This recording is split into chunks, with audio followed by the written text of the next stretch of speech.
So this morning, I decided to visit the Kigali Genocide Memorial. Honestly, I wasn't even sure if I wanted to film this part because it just didn't feel right to bring out the camera here. But then, sitting outside in the quiet, it hit me. Like, you read about these things, you watch documentaries, you hear people talk about it. But when you're here, it's different. The air feels heavy, You start to really understand what healing looks like, what forgiveness actually means. And I just felt like, okay, maybe I should share this moment, not to show the place, but to show how it feels to be here. So, yeah, this is Kigali. This is the part nobody really prepares you for.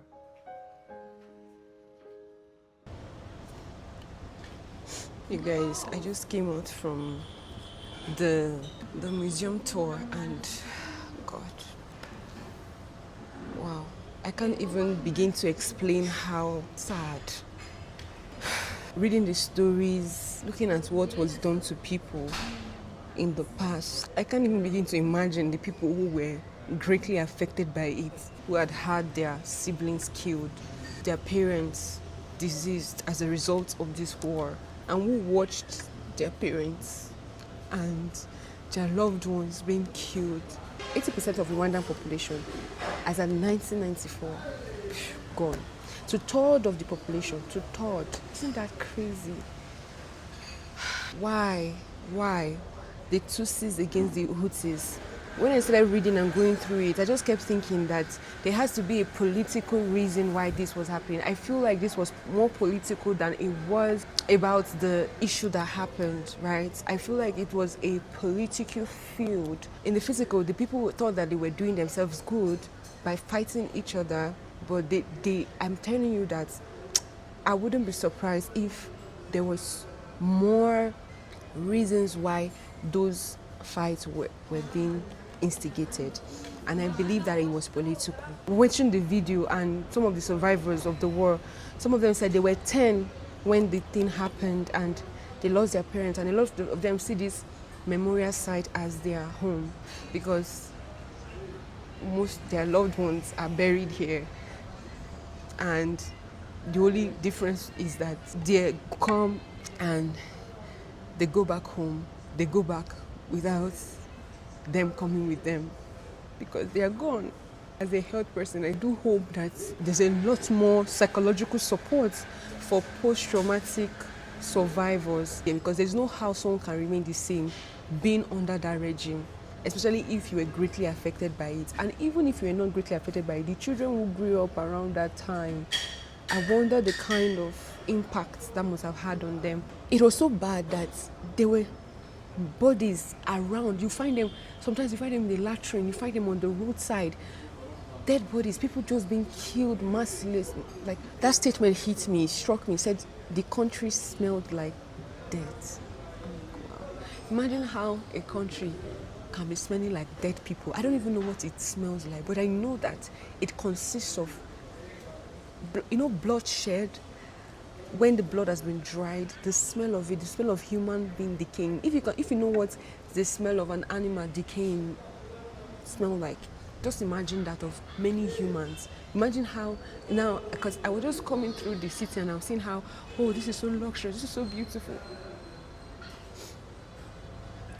The air smells nice, and I wondered how those people who had stayed here, who had been under that stuff years ago, how that must have, it's not the same. Yeah, the country looks clean or everything. I wonder how such clean country, how the roads are clean, how people were just feared dead. Plenty, you can see 10. Imagine like just walking into Amina, John Park, these friends on the floor, gone, parents gone, neighbors fighting each other. And there was even something called the Hulu Commandments, where people are told a 10 commandments, Hulu commandments. They are giving Uti, is it Uti or Hulu, where they are giving instructions not to have anything to do with the Tutsi, and because if they have anything to do with Tutsi, they are gone. So they gave them this commandment: they should not marry their young. Women then were being raped mercilessly. People got HIV, AIDS, different diseases, beaten, raped, killed.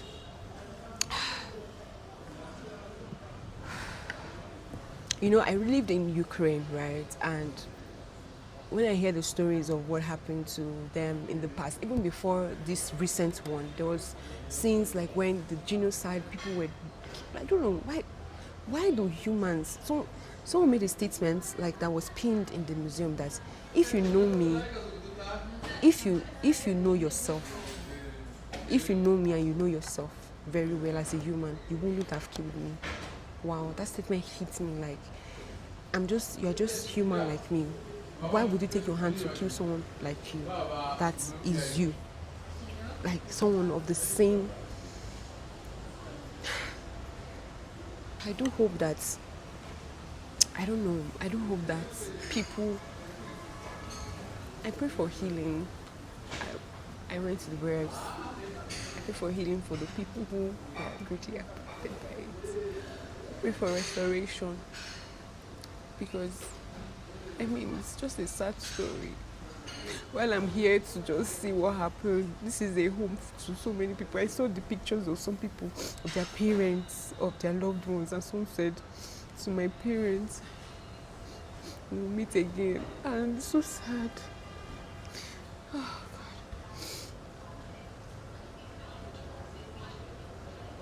Anyway, yeah, that's that.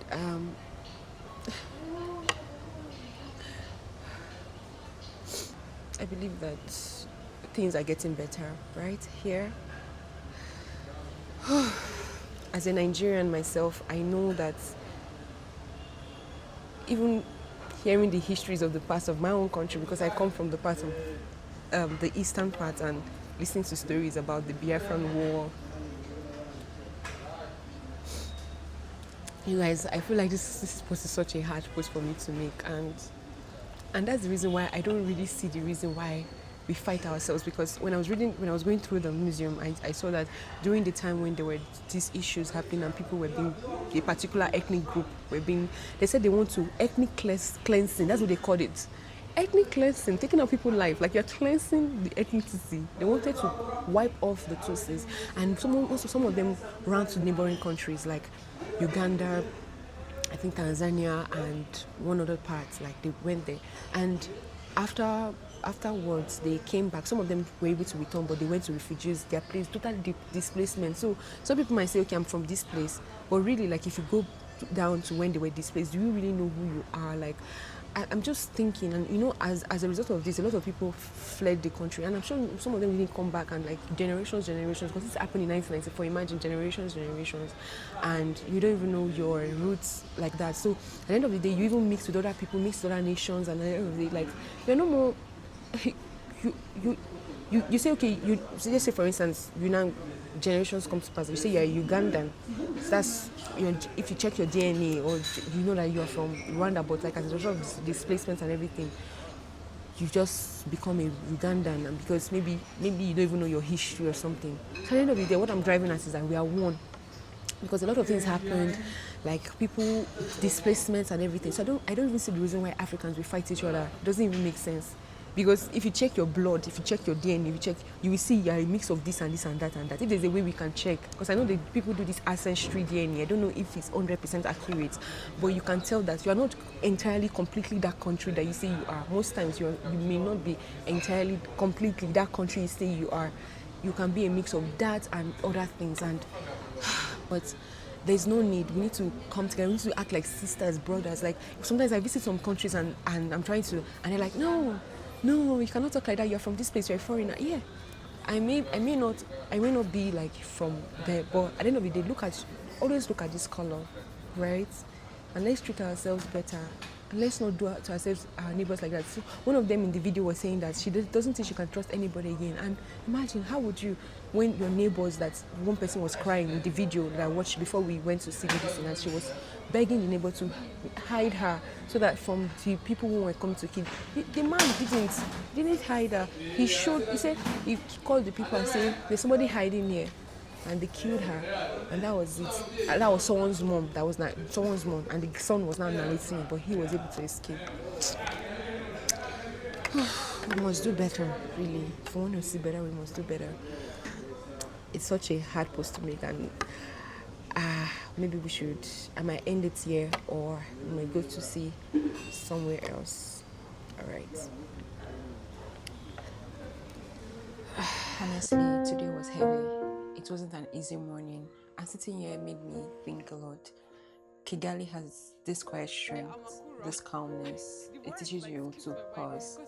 But now I'm hungry and the city doesn't stop. So I'm stepping out to see a different side, the streets, the food, the people. I'll show you what life feels like after reflection in the next video. So make sure you're subscribed.